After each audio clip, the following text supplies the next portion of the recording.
As we finished visiting the graves of liberation fighters at Peronne, now our vehicle is cruising past Peronne through the village called Somme at a speed of 50 kilometers per hour.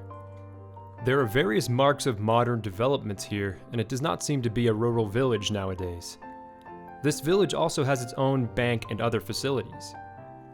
The Bengali-speaking people deeply understand the emotion and fascination of Bengali song while in a foreign land. Lured by the dreamy wave of a beautiful Bengali song, we finally step down at Thiepval.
Well, Thiepval Memorial is the glorious place where Anglo-French soldiers are resting in great pride.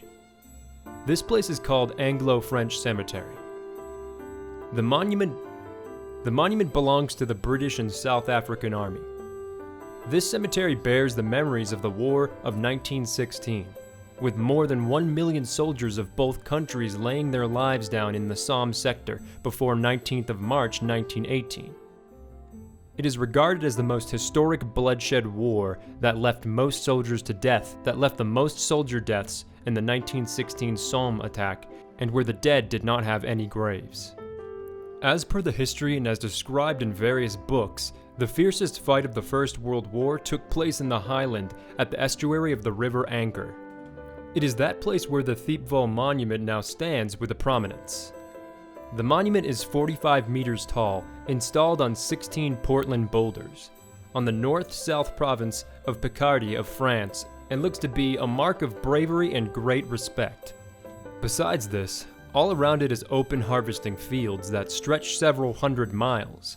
In the war history of the world, this place is regarded as one of the most heaviest toll of warriors who lost their lives. As such, it is called the largest Commonwealth monument. There are epitaphs engraved on the wall for every fighter there.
Finishing the Thiepval Museum, we started at a slow pace towards the cemetery.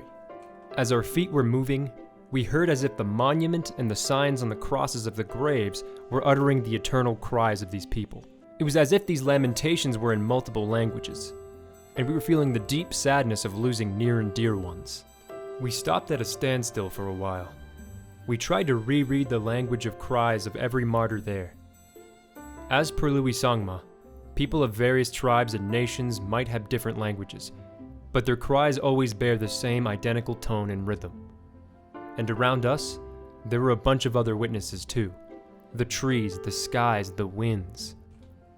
In the last paragraph of the 4th column of Commonwealth Wargrave Commission leaflet, it is mentioned there, the cemetery, on the west side of the memorial you will see the Anglo-French Cemetery containing 600 Commonwealth and French graves. Many of the CWGC graves bear the inscription, "A soldier of the Great War, known into God," while the French cross simply states, "Inconnu," unknown. A soldier of the Great War, known into God. This quote line upholds the truth that we might not know much about these soldiers that are laid here, but God himself knows them. Louis Sangma also became heavily moved to see these sentences here. All of a sudden he started thinking as if those 322 untraced and undocumented Garo young men were laid there. This might remain as an untold history, but Louis Sangma started to comfort himself as if he thought, be it today or tomorrow, the truth will come up because God knows best. During my current stay at France, I felt immensely privileged as I could visit these monuments, out of the sense of my values and accountability to Garo ethnicity, to display Garo participation in the First World War, in my yet-to-be-published book, The Beauty of Garos.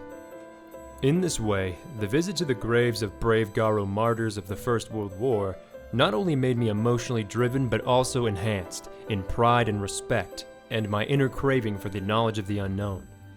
I am happy that I could now stand as a witness of those valiant Garos of the First World War through my soon-to-be-published book, The Beauty of Garos, which I believe would one day excite the researchers and others willing to know more.